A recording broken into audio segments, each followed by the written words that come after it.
Hello and welcome back to another episode of Bobby Corder's Making Sense podcast.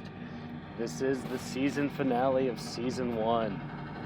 We made it to the final end, conquered the mountain. But what's on the horizon? What will be in the future? I don't know. I can't look in there. If I could look into the future, I'd be a lot richer man than I am today. But I'm not here to talk about that. What I'm actually here to talk about is the Black Dahlia. So we're going to pick up right where we left off and right where I promised I would go. Starting things off, I hope we are all not listening to this on a full stomach or in the middle of eating. So the autopsy report, and with the autopsy report is how the police were able to identify her. It appeared, if you recall, I said that she was severed into 2 pieces. Now, it was a technique, it being cut completely in half. Forgive me. In the 1930s, called a hip. I'm gonna try this. I am not a physician. A hip choreotomy. The lower half of her body had been removed by transecting the lumbar spine between the 2nd and 3rd vertebrae, thus severing the instant at the duodenum.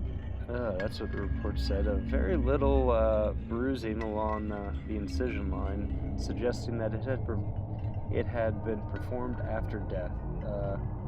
Another gaping laceration measuring 4.25 inches in length ran longitudinally 3 inches on the right side of her face and 2.5 inches on the left. The skull was not fractured. This did kind of accentuate her lips a little bit, kind of give her a big smile. I'm going to just warn you now, this photo is kind of grisly, so fair warning here. Here it goes. Yeah, so as you can see, the slits on either end of her face, it's kind of horrendous there. And the coroner the autopsy also did show the cause of death was determined to be a hemorrhaging with lacerations to her face and a shock from blows from being hit in the head and face. They also noticed that her anal canal was dilated 1.75 inches, suggesting that she may have been raped. Samples were taken from her body for testing for any DNA, but those test results came back negative. She was later identified just to the FBI when they sent fingerprints through what was known as a sound photo. It's a device that transmitted images by telephone and was normally used for news photographs. Short's fingerprints were on file from her 1943 arrest for underage drinking. So there was a lot of theories, and I brought up that lipstick killer in the vlog. And the lipstick killer, again, very similar, heinous, grisly crime scene. That one was very similar in it, but what's funny about it is there was a note that was written in lipstick that said "F you, BD," but it later found out it wasn't a B, it just had been smudged from poor crime scene handling and all that.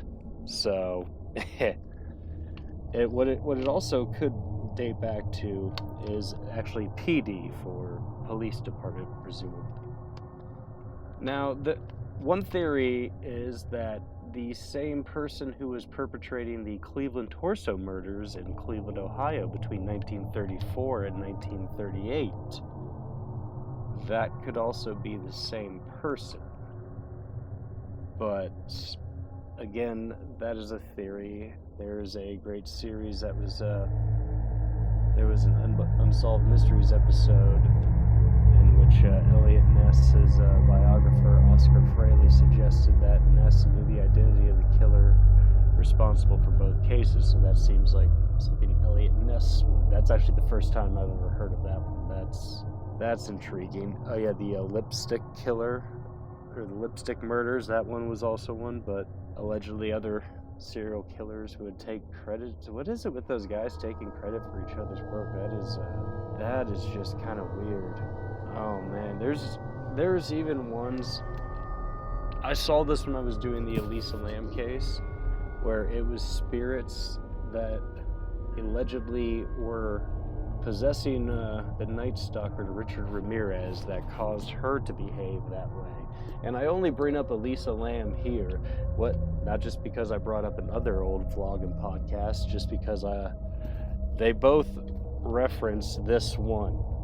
So somehow Elizabeth Short and Elisa Lam are connected somehow, according to sleuths and everyone on the internet. I don't know about that. I don't think they make a tinfoil hat my size, so I'm not gonna get into that. But that is something I kind of started to read and realized I do not have enough rope for that rabbit hole. But yes, that is where it's at with the Black Dahlia. Yeah, this whole series, it got very weird and intense and crazy and dark at times. But I want to thank you all, even all you who came along the way. Thank you for listening to them. Thank you for coming to the page. But thank you in general. I really appreciate it. And if you like this type of content, let me know in the comments, and I'll have more of it coming for you. Or if you'd like to see me cover something about, like, I don't know, my favorite rock and roll bands, my favorite comedies, my favorite horror movies, historical figures, let me know. I'd love to hear from you. Anyways, until next time, take care.